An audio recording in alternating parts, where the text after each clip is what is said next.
Diría que también el movimiento de Educadores por la Paz le ha parecido muy buena la citación para esta mesa redonda. Nosotros, como el movimiento de Educadores por la Paz, estamos preocupados por todos los acontecimientos que de alguna manera generan situaciones de este tipo, y en realidad esta situación es sumamente importante, trascendente para la humanidad, y por lo tanto tenemos que tratar de alguna manera de hacer aportes para su mejor interpretación. Ya el 2 o el 13 creo que también compartió ADEMU y el Movimiento de Educadores por la Paz, hicimos una declaración pública donde naturalmente señalábamos en ese momento las características que tenía nuestra visión sobre el problema. Fundamentalmente había dos elementos que se consideraban necesarios decir. El primero era el repudio al terrorismo, el repudio a los hechos del 11 de septiembre, y el segundo, reclamar que no hubiera una guerra que como continuación de los acontecimientos del 11 de septiembre siguiera generando muerte, destrucción y violencia. Ya casi a 2 meses es evidente que podemos hacer algunas otras reflexiones, porque naturalmente han pasado estos 2 meses, hemos visto los acontecimientos, tenemos quizás la cabeza más fría, y en esas condiciones vamos a hacer estas reflexiones que nos parece que son consecuentes con lo que aportamos esos días, pero también tratando de interpretar las cosas que hoy pudiesen significar, tratar de ver, de tener una visión sobre los acontecimientos que se van a desarrollar.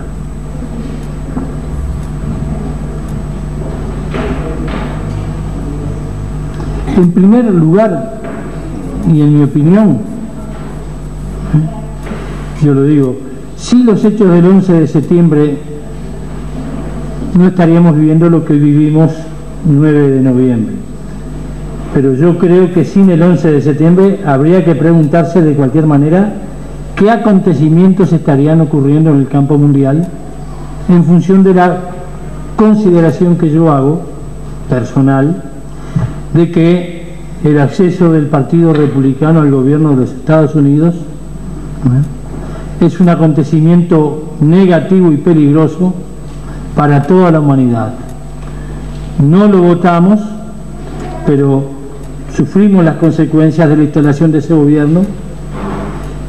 por las características conservadoras, reaccionarias, guerreristas y monopolistas y capitalistas de la mayor parte de, seguramente, los dirigentes, no tendrá que ser el pueblo republicano de Estados Unidos. A mí me parece que hay un impulso de este partido en el gobierno del país con más potencia y posibilidades de una hegemonía mundial, de tender a crear situaciones que generen, lo digo fríamente, condiciones de inestabilidad que promuevan, entre otras cosas, la carrera armamentista. Me parece que, y por eso digo que sin 11 de septiembre estaríamos en otra, pero creo que estaríamos o íbamos a estar en otra parecida. No voy a hablar de los intereses económicos que pueden mover esta guerra, quizás Daniel o Chiflet o Sartú puedan hacerlo con más propiedad, pero sí me refiero al entrelazamiento que tiene el imperio económico armamentista mundial y norteamericano fundamentalmente, que es el productor del 50% de las armas mundiales, con figuras y con el pensamiento del Partido Republicano. Así que digo que me parece que eso es uno de los elementos que tenemos que tener en cuenta para decir, estamos situados en una posición política mundial difícil, la mayor potencia del mundo tiene en el seno de su dirección gente que no ve en la guerra ni en la violencia los elementos que nosotros vemos. Intereses económicos que pasan por encima de las vidas humanas, para saber que no es problema de fondo que muera gente, naturalmente que no sea la gente de las que ellos integran, si con eso mejoran y se arreglan y engordan los negocios de esa carrera armamentista. En segundo lugar, creo que hay una actitud claudicante y sumisa de la gran mayoría de los gobiernos de todo el mundo. Los podríamos clasificar vergonzosa de potencias europeas que, habiendo formado una unidad económica y estando formando una unidad cultural y social, no son capaces de levantar la mano por lo menos para detener la agresión. Sabemos que en el imperio de las armas el que manda es Estados Unidos, y que en la OTAN el que manda es Estados Unidos, y que en el fondo en las Naciones Unidas el que manda es Estados Unidos, y entonces es muy difícil, pero da vergüenza ver cómo países que tienen una estructura política que podía decirse entre democráticas, socialdemocrática, social cristiana, hayan bajado la guardia con tal indignidad, y algunos estén ofreciendo los soldados, los franceses, los alemanes, los ingleses ya están comprometidos, irán los españoles y seguramente muchos otros países europeos a rodear la tremenda situación que se está viviendo. Nosotros le asignamos a esta situación mundial también mucha importancia. En otra situación colocamos a los países que, como los nuestros, son dependientes de las figuras económicas y de las estructuras económicas de los países en desarrollo, y que si tuvieran una opinión contraria podían ser víctimas de represalias, no guerreras, pero sí comerciales, económicas, que de alguna manera también le generaban problemas. Recordamos, digamos, contentos no, porque en ese tiempo no estábamos contentos, que el propio presidente habló de que no podría haber una respuesta impulsiva y de guerra, que habría que pensar en todo. Los hechos después obligan a Uruguay a cambiar la opinión, a marchar en el seno de la OEA, a hablar del TIAR y a hablar de una agresión a toda América que tiene que ser respondida por toda América de acuerdo a ese tratado, que no se utilizó en el caso de las Malvinas, pero que se utiliza en esta situación tan especial que vive la humanidad. Creo que esos dos elementos, más los reales intereses económicos de captar y de quedarse con el poder del petróleo y del gas, de quizás la región con más proyección sustentable para el futuro, son los elementos que de alguna manera justifican o explican esta cosa en la que estamos hoy. Creo que el tema de la carrera armamentista es un tema que merece la atención de maestros y de ciudadanos. No es posible pensar y sustentar la idea de que las armas que sirven para matar se puedan seguir construyendo, comercializando y otro tipo y conservándolas. No, con motivo de la indignante situación que vivió la Argentina por la venta de armas a Croacia y a Ecuador, que motivó una declaración de nuestro movimiento, decíamos que era indignante que una nación que estaba como garante de un pacto hubiese vendido armas a una de las partes, y que los gobernantes y militares que habían incurrido en ese delito habían ofendido a la nación argentina de la manera más degradante posible, y que en otras épocas y en otras condiciones quienes cometían esos delitos contra la patria merecían juicios más severos que los que hoy en día pueden otorgar la cadena perpetua. Naturalmente que no somos partidarios de la muerte, pero funcionaban los pelotones y quienes traicionaban a la patria en ese momento caían. Y yo creo que los que traicionaron a la Argentina vendiendo armas a Ecuador traicionaron a la patria.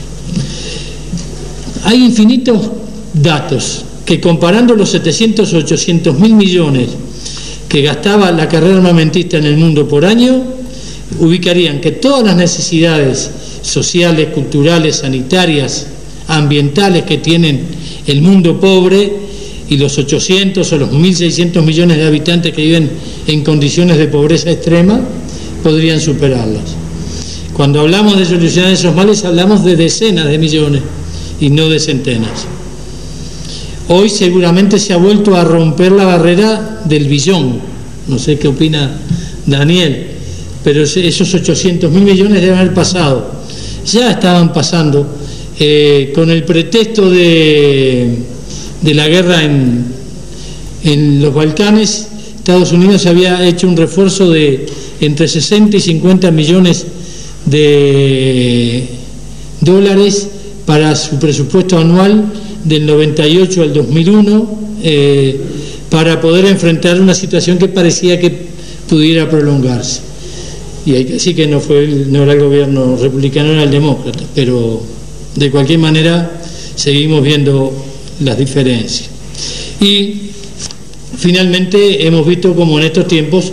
se le ha abierto al Poder Ejecutivo y a Bush en particular la caja para que saque todo lo que necesita para salvar y defender la patria. Yo quiero evocar dos renglones de dos uruguayos, de dos buenos uruguayos que podían estar presentes y hasta podían estar sentados acá. Uno es Brovetto, es rector de la universidad, que en un mensaje en la Universidad de la República del Estado de Panamá en Brasil plantea: el mundo tiene recursos más que suficientes para erradicar del planeta las peores formas de pobreza. Lo dice el Programa de las Naciones Unidas para el Desarrollo. Y agrega: se estima que la inversión actual total requerida para lograr el acceso universal a los servicios sociales básicos sería aproximadamente de 40.000 millones de dólares, la 20ª parte de lo que costaba en ese año la carrera armamentista mundial. Agrega: comparemos esas cifras con las que surgen de un significativo informe de la prensa publicada, que es respecto a que el presupuesto de Estados Unidos estaba en 319 millones de dólares y sufría este aumento de 60 millones de dólares anuales, de 45 a 60, para tener los incrementos necesarios para poder sustentar la situación que se pensaba se venía. Por otro lado, el maestro Miguel Soler, cuando le pedimos que hablara de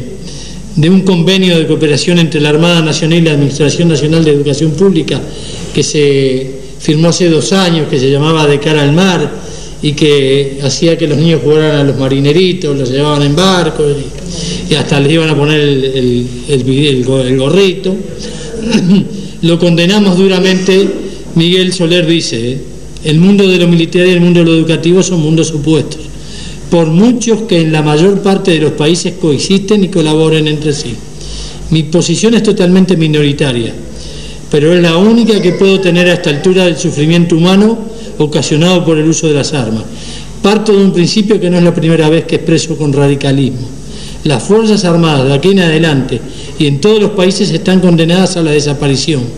La fabricación, venta y el uso de las armas son actividades contrarias a la civilización que deseamos, y los educadores debemos denunciar su persistencia y luchar por su más próxima abolición. Nosotros decíamos lo que yo dije al primero: hay que prohibir la venta, circulación y uso de armas, fabricación, y eso choca contra intereses muy importantes y fundamentales económicos, que se basan en el principio de que la producción militar es una producción muy rentable, no porque sea rentable hacer un arma que lo venden en 100 porque es un arma. El arma cuesta 10. No es rentable si lo vendieran en 11 como se vende el trigo o el maíz. Se hace rentable por el delito, que significa vender armas, a veces oficialmente y públicamente, y a veces extraoficialmente y clandestinamente.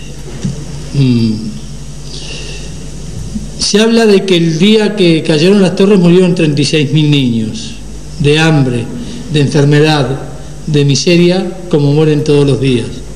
Agregaríamos, en el decenio del 90, la declaración de la Convención de Derechos del Niño, que es del 89, murieron por ser víctimas de conflictos de guerra 2 millones de niños y 6 millones de niños resultaron heridos, en un periodo en que la única guerra visible de carácter internacional era la de los aliados, como se llaman, la banda esta, contra Irak. Por lo tanto, como dice el UNICEF, no es posible aceptar declaraciones que luego no se cumplan en los hechos. Digo, finalmente, aunque no me marcaron los 15, debe andar por ahí, ¿no? Haciendo algunas apreciaciones vinculadas a la educación y a la guerra. No es fácil, no es difícil, pero cuando hay guerra desaparece la educación, como desaparece toda cosa sana que puede haber en la tierra. Yo he dicho, bajo el hongo atómico, haciendo una imagen, no puede crecer nada que tenga que ver con la dignidad de la vida. Entonces, si hay guerra, queda poco por hablar, porque se pierde el derecho principal, que es el derecho a la vida. Trabajar por la paz debe ser una tarea de todos los días, no simplemente algún cartel o algún aviso que en el aula escolar o que en las propagandas callejeras o que en los medios de comunicación aparezca. La guerra, la violencia, el terrorismo son la negación de la justicia y la paz. Debajo del hongo atómico, como dije, no crece nada.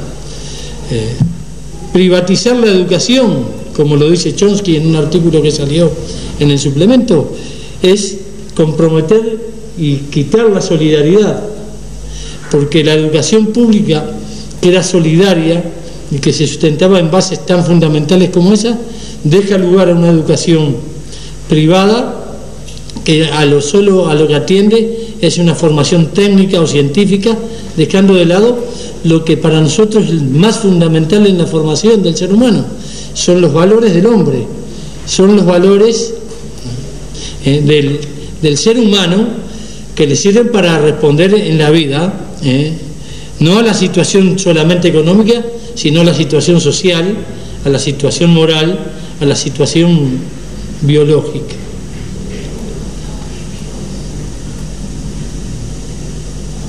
Los países y las sociedades que se encaminan hacia los resultados materiales y superfluos de la educación, que los hay, que ya lo han dicho, y que en la Organización Mundial del Comercio están bregando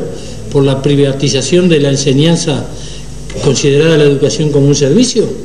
y metida ya en el proyecto de ALCA como un servicio a liberar para que lo haga el que gane la licitación, significa hacer que los pueblos no tengan valores.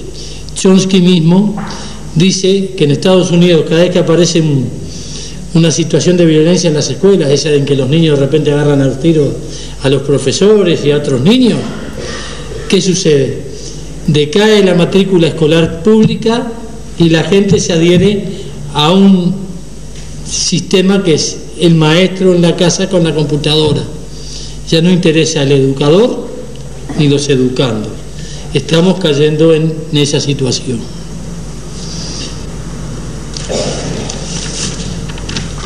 Creo yo, compañeros y compañeras,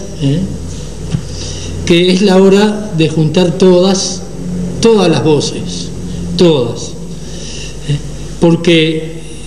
si no las juntamos con todos los hombres de todo el mundo, va a ser difícil que resuenen para tapar el ruido de las bombas. Hoy en día, que en esta concepción en que la guerra la hace todo el mundo contra un pequeño país del mundo, o una gran parte del mundo contra una pequeña parte del mundo, si no juntamos nuestras voces, si no encontramos realmente los caminos para fortalecer un movimiento pacifista y de justicia, porque si no hay justicia no hay paz, va a ser muy difícil que nuestra humanidad disfrute de las características que nosotros queremos. De ahí que, recurriendo a nuestros referentes en esta materia más importante, como podría ser el Paulo Freire o nuestro Luis Pérez Aguirre, decimos que tenemos que poner el corazón en esta tarea, porque si no ponemos el corazón, además de la inteligencia y de la razón, no vamos a entender, no vamos a comprender. Y acá me parece que lo importante es entender que un niño es un niño, nazca en Afganistán, nazca en Nueva York o nazca en el Uruguay. Gracias.